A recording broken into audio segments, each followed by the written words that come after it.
Linisin niyo po kami, Panginoon, at palayain niyo kami mula dun sa mga multo ng mga kasalanan naming malayo't matagal pa na nangyari na ay pabalik-balik kuminsan na nagpapahirap sa aming mga kapatid. Linisin niyo po kami. Ipakita niyo sa amin na aming mga pagkakamali at kami ay makahingi ng tawad sa inyo at kami naman, Panginoon, tumanggap ng kapayapaan, katahimikan ng loob, and may you restore us. We ask you, Father, to please bless us right now. Bless us with your wisdom. Bless us with your words. Ilayo nyo kami sa mga panganib, ang aming mga mahal sa buhay. Ilayo nyo kami sa gawa ng mga malisyoso at masasamang tao na maging ng mga masasamang espiritu. At maghari ang kalusugan sa aming katawan, karunungan sa aming isip at kapayapaan sa aming puso. Walk in our midst, O God. Heal our infirmities. Strengthen us. Empower us with your word. In the name of Jesus, our Lord, our Savior, and your Son, we pray. Why money is never enough? First of all, because people love money. Generally speaking, at napakakonti siguro nung hindi nyo makikita na talagang nagmamahal sa pera na tao. People love money, and whatever and whoever you love is never enough.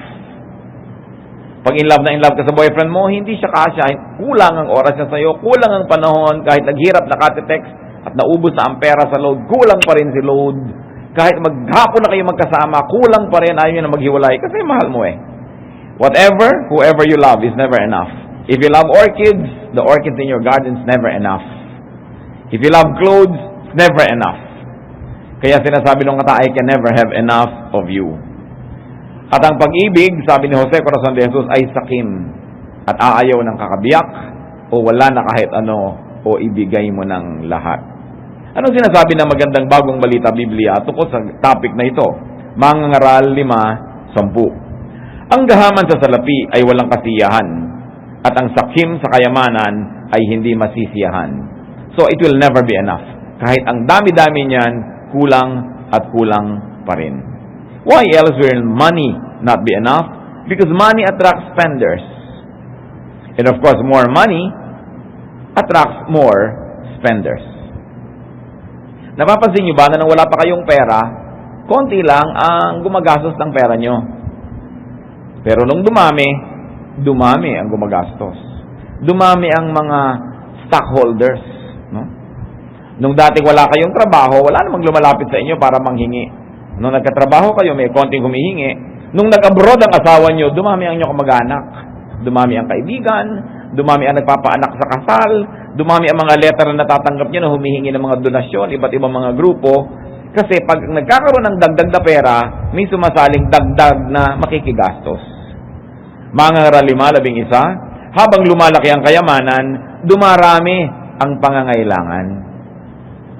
So, noong araw, nakatira ka lang sa isang maliit na apartment dyan sa gitna ng city, tama na sa yung pamasahe mo.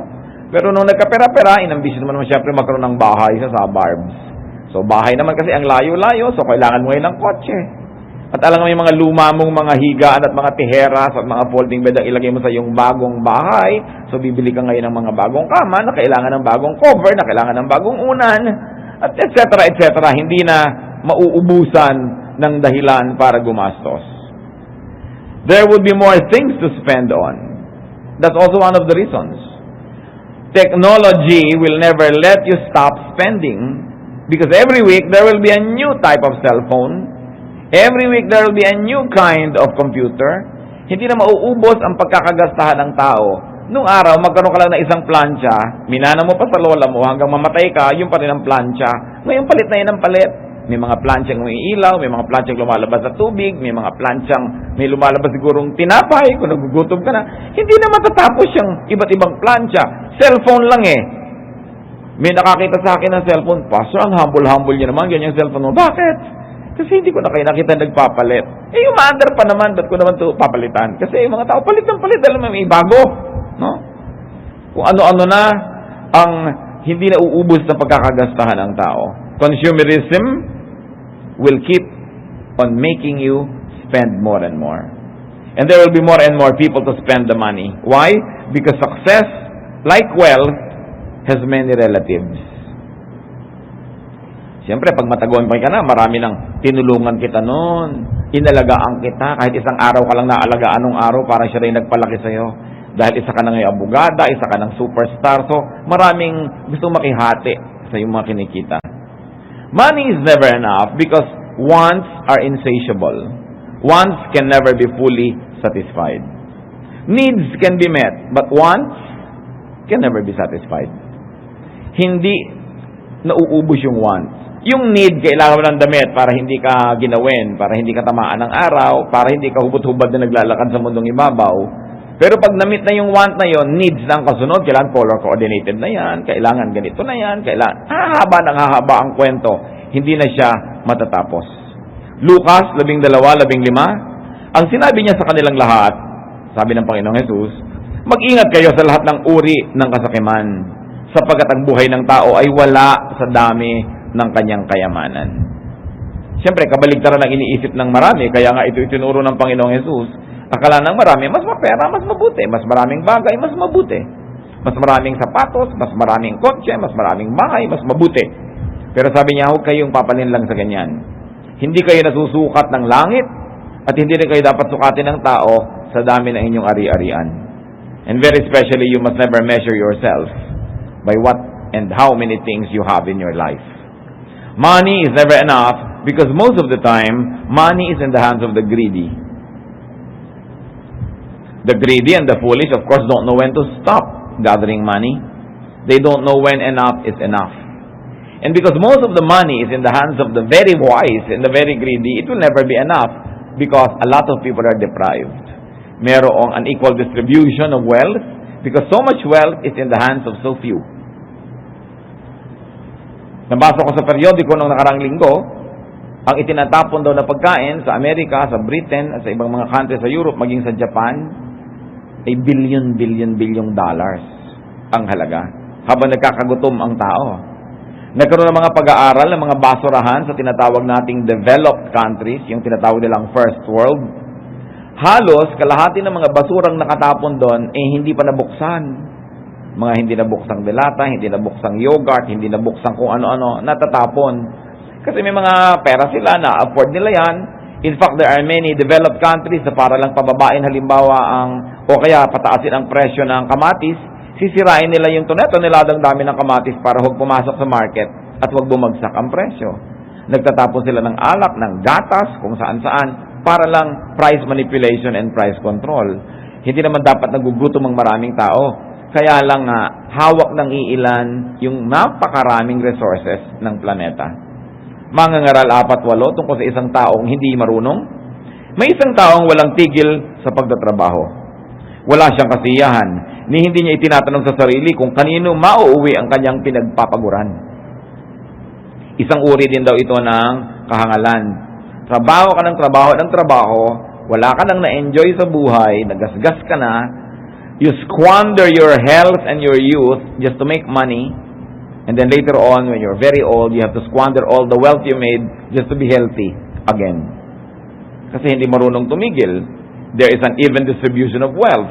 So, this money in the hands of people who are not wise will make it scarce in circulation. Nagmumukha tuloy konti. Money is never enough because of so much demand for it. Everybody wants money. And everybody wants tons of money. You know the law of supply and demand, no? So, nagiging mahal yung hinahabol ng marami.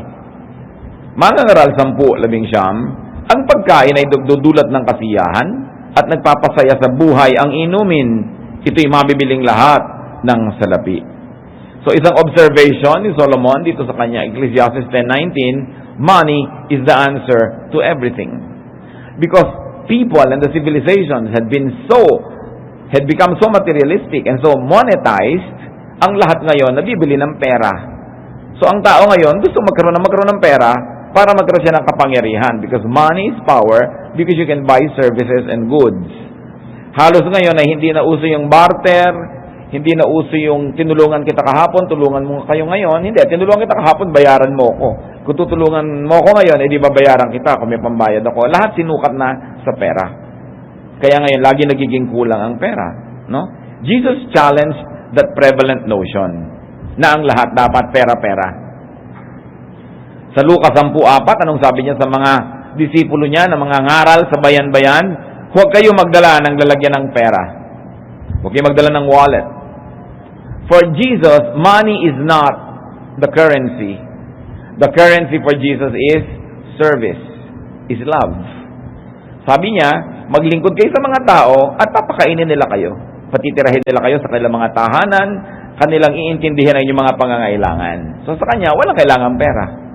Mag-serve ka dyan, at nagiging duty naman ngayon at pleasure ng mga pinaglingkuran mo, napakainin ka rin, bigyan ka ng mga kailangan mo sa buhay.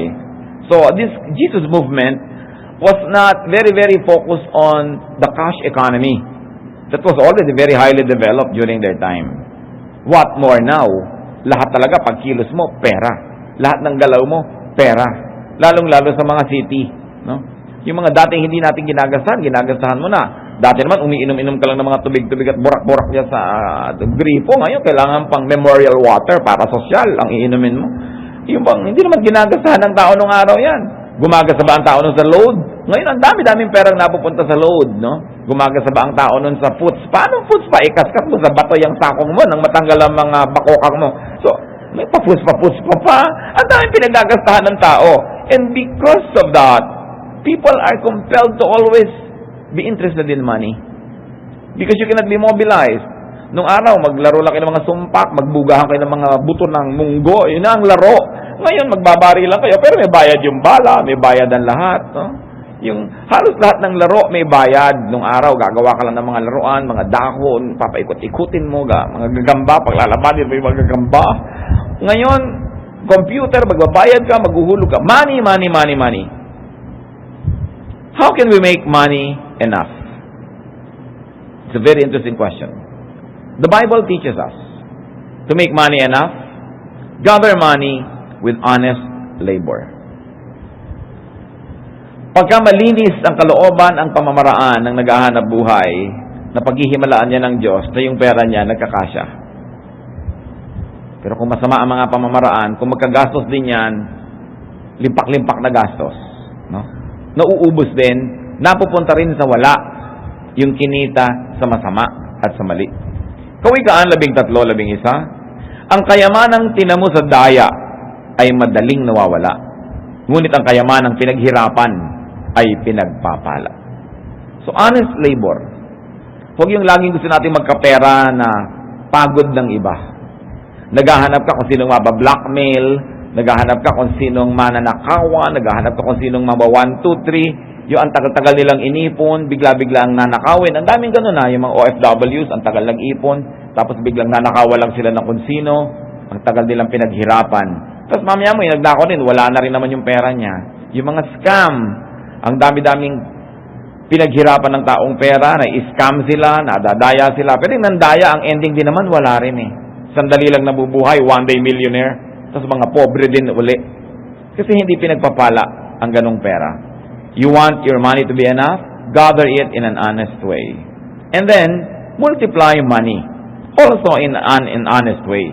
Through honest labor.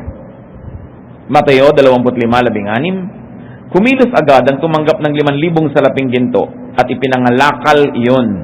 Kumita siya ng 5,000 salaping ginto. Ito ay kwento ng Panginoon na siya yung representative ng God, yung hari, nagbigay siya ng mga puhunan kung kani-kanino. At yung mga taong kinaluguran ng Diyos, yung bigyan ng puhunan na parami niya. Through enterprise, through merchandising, nangalakal, nagnegosyo, tumubo. Hindi masama yun. Huwag lang profiteering na sobra na yung tubo mo. Tumubo. At ikinalugod yon ng Diyos. How else we make money enough? Conserve money. Tipirin. Do not spend it too much. Refuse to spend more as your income increases. Refuse to spend more than your income. Dalawa yan ang pinag-uusapan natin mga kapatid. Sino ang mag-feeling rich? Siguro hindi mo matatawag na rich. Bihira naman yung sabing rich ako. Pero gusto niyo maging feeling rich? Habang lumalaki ang iyong income, huwag yung sabayan ang paglaki ng gastos. Magkakaroon kayo surplus. You will feel rich. Na increase ng sweldo mo ng so and so amount Huwag ka agad lumipat sa isang apartment na mas mahal. Stay where you are. Same expense, more income, you will feel rich. And you will have a surplus. Nagkaroon ka ng asawang nagtrabaho abroad, ililipat mo agad ang anak mo sa pinaka-exclusive school, no? Ang mamahal. Hindi ka magiging feeling rich noon. Kasi lagi ka nag-aalala, kasi gahol na gahol, ubos na ubos. Hindi kasi dapat hinahabol ng gastos yung income. At ang tendency na iba, wow, lumaki na income natin, lalakihan na natin ating gastos. Kaya yun ang lagi ka maghahabol. Huwag sabayan, at lalong-lalo naman, huwag lampasan ng gastos ang income. At related yung number 4 natin na how to make money enough. Do not make money follow your wants. Huwag pasunurin ang pera sa mga luho at kapritsyo mo. It is important for us to control and curb our wants. Moderate greed, and you will have enough money. Moderate greed, and you will feel like you have enough money. Sa unang Timoteo 6, 8 hanggang 9, kaya nga dapat na tayong masyahan kung tayo may kinakain at isinusuot. Ang mga nagnanasang yumaman ay nahuhulog sa tukso at nasisilo sa bitag ng masasamang hangaring magtutulak sa kanila sa kamatayan at kapahamakan. One great way, brothers and sisters, to have enough money, to make money enough, is to spend less than you earn. Napakasimple nun. Spend less than you earn. Huwag sabayan, lalo namang huwag unahan ang income. Several notches lower is great. No? Sabi sa unang Timoteo 6:6, kung sa bagay, malaki nga ang mapapakinabang sa relihiyon kung ang tao ay marunong masyahan. So, nagsha-shopping kayo, mga kapatid. May pag-shopping naman kayo, mabuti. Buy something less than you can afford. You can afford a 5,000 bag. 5,000 peso bag. Ba, pag bumili ka ng 1,000, may 4,000 kang extra. Feeling rich ka nun. Pero kaysa meron kang biniling 5,000 bag, yun lang parang pera mo. Alam mo, okay lang bumili ka ng 5,000 bag kung may 100,000 ka pa natira. Pero pagkatapos, ubus na. Hindi ka nakakain, hindi ka na magme-merienda. Hindi na kayo mag-electric fan sa bahay dahil magtitipid kayo sa kuryente dahil may bag kang tingin 5,000. Ano ka, sira? Ba't mo ubusin yung pera mo sagad na sagad? May pambili ka ng kotse, may budget ka, 1 million. May mabibili ka namang 600. Ibili mo yung 600, may 400 kang extra. Feeling rich. Huwag mo lang ipapamalita sa mga kamag-anak mo. Dahil lulusubin nila yung natipid mo. Diba? Meron ka pambili ng bahay, pwede kayong maghulog ng bahay, hulugan. Meron kayong kinikita ngayon, palagay nyo, 2 taon, 3 taon pa, mahuhulugan nyo to. Ba't nyo sasagarin yung budget nyo sa ang laki-laki? Bibili kayo ng less, meron kayong sobra. Pwede kang bumili ng iPad na tig 18,000, pero binili mo na lang yung tig 4. Meron ka natira na 14,000, ayaw mo nun. Ganon din yung tunog nun. Lalo inaantok ka na, pareho na rin yun. Makakapagbakasyon kayo, abroad pa, laki-laking halaga, pumunta ka sa Bohol, may natipid ka, maganda pa, feeling rich ka. In other words, nagkakaintindihan tayo mga kapatid. Maraming mga tao, kapos, kasi may income sila, hindi natin sabing wala, pero sinasabayan nila, wala natitira. You don't feel rich. Even you live in a big house, you feel miserable because every month you have to pay so much. Even you have a very expensive watch, you feel miserable dahil wala nang natira na pampalakas mo ng loob. Alam nyo, napakalakas magpalakas ng loob, yung perang nandiyan lang sa kahon. Nasa lata ng gatas na sira para hindi halata. Nasa bangko. Ang lakas ng loob mo nun, parang sige, dumating ang mga dilubyo, mga daluyong, may pera ako. Pero yung wala kang kahawak-hawak, ang lakas mo ma-insecure nun. Ni ayaw mo magkasakit, baka magkasakit ako, paano kaya ito? Baka ang asawa ko mamatay, wala. Hindi bago mo naisip na malulungkot ka, sino magbabayad ng bahay, etc., etc. So, huwag mong sagarin. Because there is a budget for every pocket.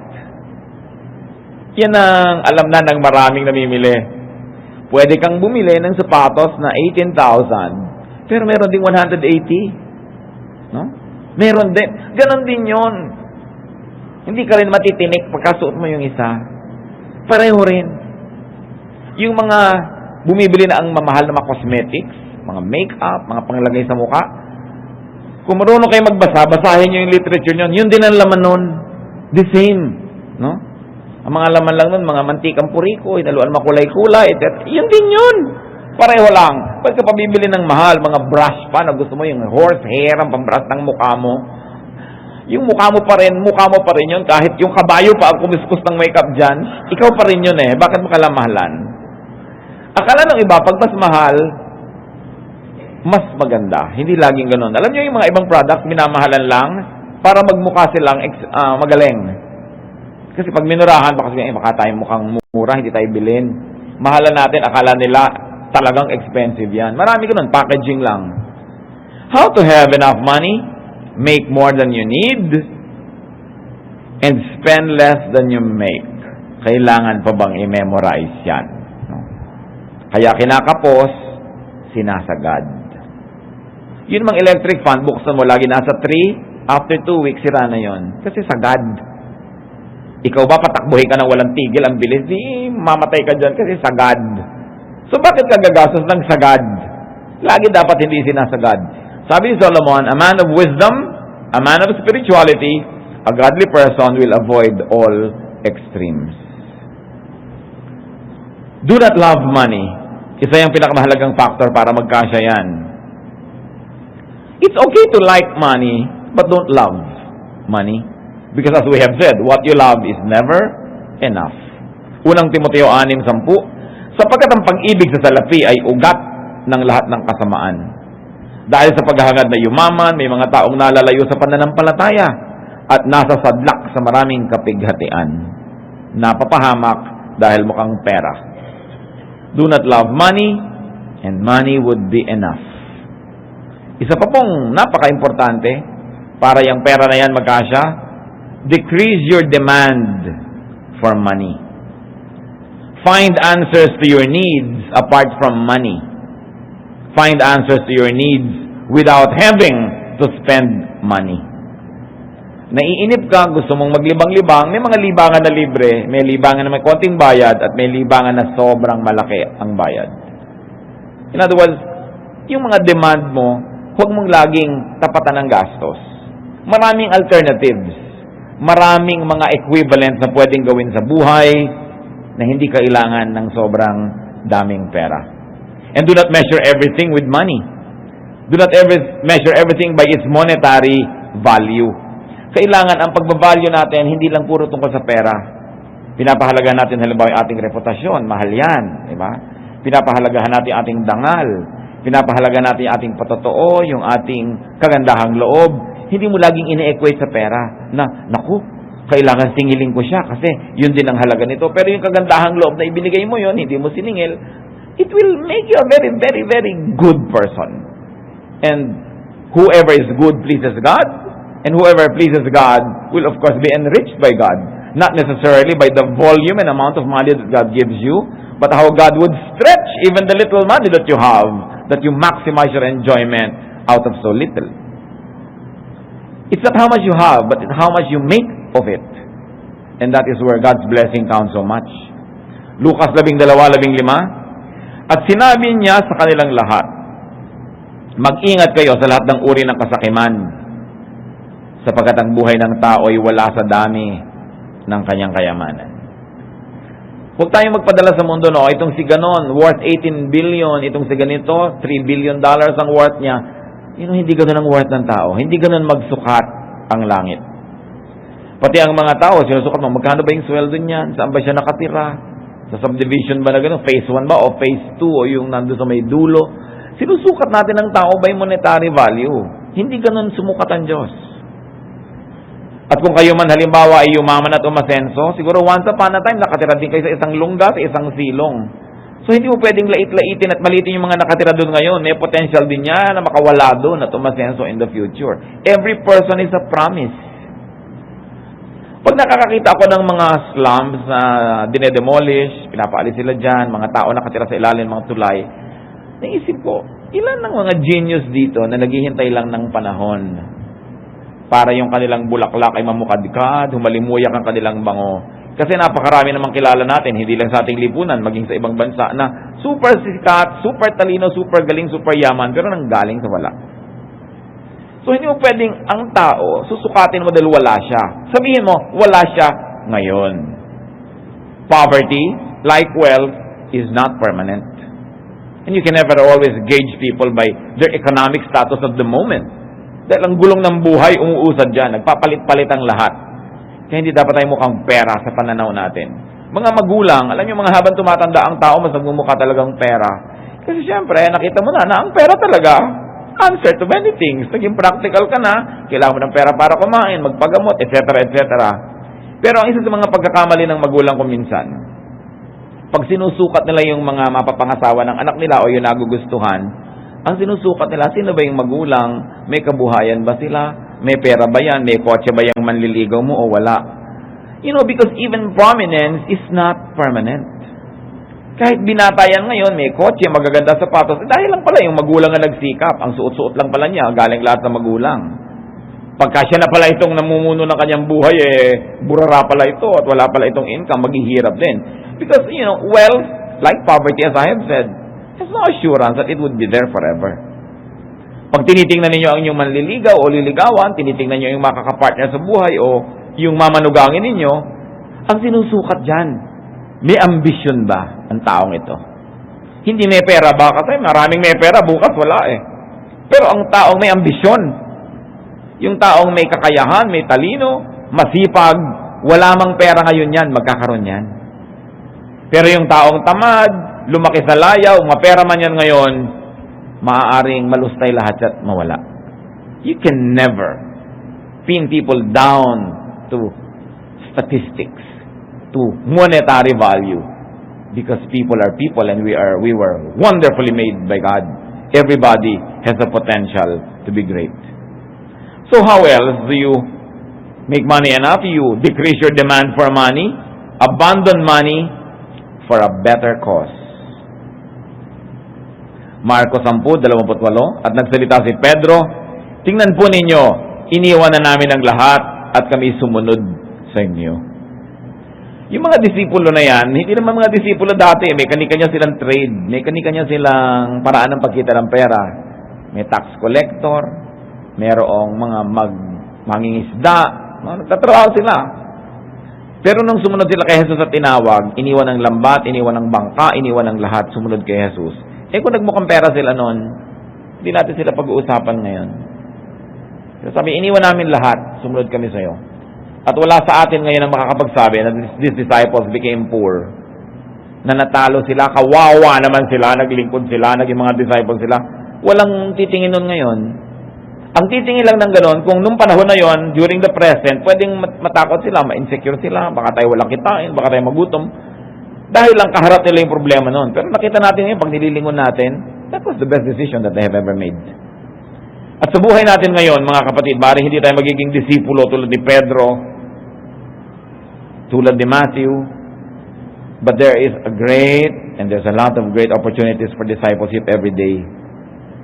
Because every day you can be confronted with decisions, by decisions that you must make. If you would value money or godliness. Kung ang papahalagan mo ba sa araw na ito ay ang kagandahang loob o ang pagiging mukhang pera? Ang papahalagahan mo ba ay ang paglilingkod sa Diyos o ang pagkita lang ng pera para lang sa sarili? Pagamat yung pagkita, hindi masama. Pero kung pipili ka, may pinipili ka, hindi lang yung pera. Lalo pa nga, ang dami mong isinakripisyo sa iyong espiritu, sa iyong emosyon, sa iyong kalooban para magkaroon ng maraming pera tapos namatay ka bigla. Hindi mo na pakinabangan, iba lang yung nakinabang. Yan ang sinasabi ni Solomon, lugi ka. Hindi lang yan pera. Kasi tayo ngayon bombarded masyado nung cash economy. Nung pera na yan. Kaya sasabi, be changed by the renewing of your mind so that you may prove what the perfect will of God is. Hindi ka nakikiayon sa sanlibutan. Sa ibang bagay na practical at mahusay, makiayon, pero pinipili mo. You engage the world and you're selective in obeying the urges of this world. There's another way to decrease your demand for money. Give money away. One of the best ways to increase money is to give it away. You may not increase the money inside your pocket, but you increase the money in circulation, it will be good for the economy. No? And it will be good for many people. Katulad lamang ni Zacchaeus, isang chief tax collector, yumaman ng yumaman, presumably sa pandaraya sa mga binubuisan. Nung siya ay nakapanayam ni Jesus, anong nangyari? Nagkaroon ng pagbabagong loob. Lucas 11:8. Tumayo si Zacchaeus at sinabi niya kay Jesus, Panginoon, ipamimigay ko po sa mga mahihirap ang kalahati ng aking mga kayamanan. At kung ako'y may nadayang sinuman, isasauli ko ito sa kanya ng maka-4 na beses. Walang magsasabi sa ating kawawa naman si Zacchaeus, wrong decision. Hanggang ngayon nga, pinag-uusapan ba natin siya? Kaya alam niyo mahalaga sa pagde-decide, mga kapatid, meron tayong eternity mindset. Na yung mahalaga, hindi lang yung mahalaga ngayon. Yung ano ba yung mahalaga 5,000 years from now, 10,000 years from now? Ano ba yung mahalaga sa langit? Hindi lang yung mahalaga dito, mahalaga sa tindahan, mahalaga sa cashier. Hindi natin nililimit kung anong mahalaga sa oras, sa panahon, sa lugar. That we have an eternity mindset and we measure many things through the measurements of eternity. So, there are people who have a lot of money but they have to unload to be free because money had become their slave. Whenever possible, trade money for other, for heavenly, or for spiritual currency. Money is currency, yes, but it's only one of the many. Nung meron isang mayaman na lalaking nagpunta sa Panginoong Yesus, gusto niyang sumunod, sumama sa Jesus movement. Sabi ni Lord sa kanya, Marcos 10:21 hanggang 22. Magiliw siyang tiningnan ni Jesus at sinabi, may isang bagay pa na dapat mong gawin. Ipagbili mo ang iyong mga ari-arian at ibigay mo sa mga mahihirap ang pinagbilhan. At magkakaroon ka ng kayamanan sa langit. Pagkatapos bumalik ka at sumunod ka sa akin. Ngunit ang marinig ito ng lalaki, siya'y nanlumo at malungkot na umalis sapagkat siya'y lubhang napakayaman. Ngayon, may magsasabi ba sa inyo, tama ang desisyon ng lalaki. Huwag sundin si Jesus. Huwag ipamigay ang kayamanan. Huwag sumunod kay Jesus. Ang yaman eh. May magsasabi ba na yun ang tama? Mukhang tama lang yun nun. Pero nung namatay na siya, almost 2,000 years ago, patay na siya ng nakaraang 2,000 years, patay pa siya sa darating na 2,000, 200,000 to zillion years, sasabihin mo bang tama ang desisyon niya? Yun ang sinasabi natin mga kapatid na eternity mindset. Hindi ka lang nabubuhay ngayon. Hindi lang ito ang panahon. Marami pa. Hindi lang ito ang iyong anyo. Magkakaroon ka pa na ibang anyo. Hindi lang ito ang buhay. Meron pang kabilang buhay.